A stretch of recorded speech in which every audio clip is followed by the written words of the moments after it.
نو لنډې دا سوله چې حدیث څوک دي؟ حجت. حدیث حجت ته طالبانو ورونو، خو د حجتیت ته د ملایانو ډیر فکر وي. حجت خدا خو په پارلمان د ابلیس کې چې کوم غونډه سوې ده، هغه غونډه په دې اړه باندې سوله چې مولا ویده کي. دا ته نه طالبانو مولا ویده کېدل نه دي. اوس مولا چې ټوله ورځ محراب کې ناست دي، دام څوک ده؟ دا ویده کېدل دي. ولې مولا د چا ځان وارث بولي؟ نبی علیہ السلام طالبانو چې اوس به بخاري کې بیا تاسې تراسي ترمیزي کې نبی علیہ السلام به چې مونځ وکړو محراب کې تله به که ناست به تله طالبانو. نبی علیہ السلام متحرک و. که ته ځان د نبي وارث بلې، نبی علیہ السلام داسې ویښ سړی و، نو تم ځان ویښ که. قرار محراب کې ناستې تسبیح اړی فکر کوي چې تنام دا دین ده. دا دین نه ده. فکر ته د پامي مولي سي محترمه چې د ابلیس په پارلمان کې غونډه په دې سوې چې په افغانانو کې ابلیسي نظام په هره لاره باندې چې وي نسي کامیابېدلی. یوازینۍ لاره ده چې د دې ټولنې ملا ویده که. ملا دې چې ویده که، ابلیسي نظام خپله منځته راځي. او که الله دې ملا نه ویده کوي طالبانو، که په دې ټولنه کې ملا ویده سو، بیا طالبانو ملا ستی بیا کار خرابه ده. خو الله دې نه ویده کوي. او الله د اسلامي امت کې علما راویښ کي. د علماو مسؤلیت طالبانو نن عصر کې لکه د نبي مسؤلیت دومره ډېر ده. باندې 3 ودونو په 2 ودونو که نه، او ښه موټرو په هغه باندې په ایکشن هم ده. طالبانو د ملا وظیفه نه ده. د ملا مسؤلیت دا ده چې انسانان د ټولنې وروزي، انسانان راویښ کي، خصوصا هغه څوک چې د ده شاګردان دي هغه ویښ کي، او په دې فکر وکړي چې د تا په ضد ګوره د ابلیس په پارلمان کې اوس ټرمپ چې یوه خبره وکړي څنګه دنیا د ټرمپ پلار او غور نیکه طالبانو ابلیس په پارلمان کې دا مشوره کړې چې ملا له ټولنې نه ورک کړي، چې ملا ورک سو بس خپله دلته ابلیسي نظام راځي. کنې په زور خو ونه شوله. بیخي مخکې مه ځئ طالبانو. دا اوس د امریکایانو په ضد باندې ټوله دنیا امریکایانو د خپل ځان لاندې تابع کړي که نه ده کړې.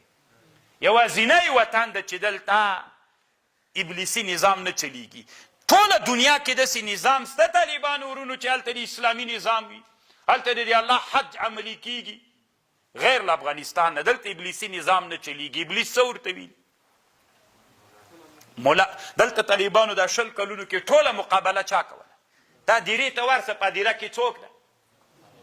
بیرغ چې پې رپېږي څوک ده؟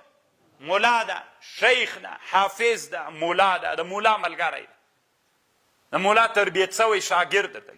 مولا ده طالبانو. که دا ټولنې نه مولا راوباسه، نه مولا یورې ورک که، بیا الله دې نه کي بیا یو اشغال دلته راغی، بیا به چی کېږي چې مولا نسته ټولنه کې. تاسې فرض کې د ټولنې نه مولا ویده سوی بیا راغی، بیا طالبانو ابلیسي نظام بله څپه راغله. بیخي جنګ ته بیا ضرورت نسته. خپل ابلیسي نظام دې دلته څوک ګرځي. مولا طالبانو خطرناک ته کوي. مولا مه پرېږدئ چې ویده سي. مولا هر وخت تخنوي، داسې تخنوي چې طالبانو ویده نسي درنه. که مولا ویده سو، دغه په میلیونونو انسانان چې په دې خطه کې پراته دي، د انسانان ویده کېږي. ګورئ د ده د ویده کېدنو نه دا کشتۍ طالبانو بیا ډوبېږي. نو الله عز وجل دې نو ځکه قسمه قسم دغې خطې ته قسمه قسم پلانونه را روان دي.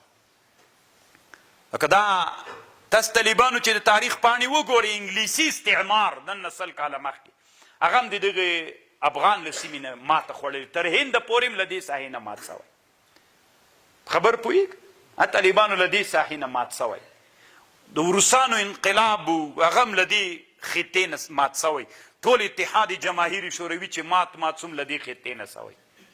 او بیا طالبانو امریکایي اشغال هم له دې سیمې نه سوی. نو دلته طالبانو مولا ژوندی ده. ځکه اوس د دوی د مولا په ضد باندې ډېرې مولا طالبانو باید بیخي خپل منځ کې اختلاف ونه کړي. دلته لاسونه او دلته طالبانو وړې خبرې دي. پام کوه، هغوی داسې نه وایي چې دغه دا مولا ښیې که دا مولا ښیې که دا که دا. ای مولا مړ که، مولا ویده که. هسې داسې نه وایي دلته لاسونه دا دواړه وه یو مولا ده. دا مازې په دې موږ غلطۍ وایي. موږ ته فرق نه کوي طالبانو، چې هغوی موږ ته فرق نه کوي. راځه موږ یې وکړو. دلته موږ خپل عمل وکړو طالبانو. خو فروعي مسایلو کې اختلاف داسې اوج ته ونه رسو چې موږ خپل منځ کې اخته سو. کله کله به هم د ویډیو کې لیدلي 2 مرغۍ خپل منځ کې جنګ ده چغه کو، که نه هلته بل هغه پې باندې راسي دا دواړه وخوري. نو طالبانو دا خپل منځ کې ما سره اخته کېږي. علما داسې علما مو چې ټولنه کې ولیدل خپل منځ کې اخته ول، د هغې نه کډه راواخلې تر بار کوي، دا د ټولنې په خیر نه ده. دا یې خپل غم نیولی ده. دا د اسلامي امت، هغه د اسلامي امت د ظلمونه او د اسلامي امت د کمزورتیاوې ورځ تر بل راټولېدل دی نه ویني. والله عز وجل دې په موږ باندې رحم وکړي. بس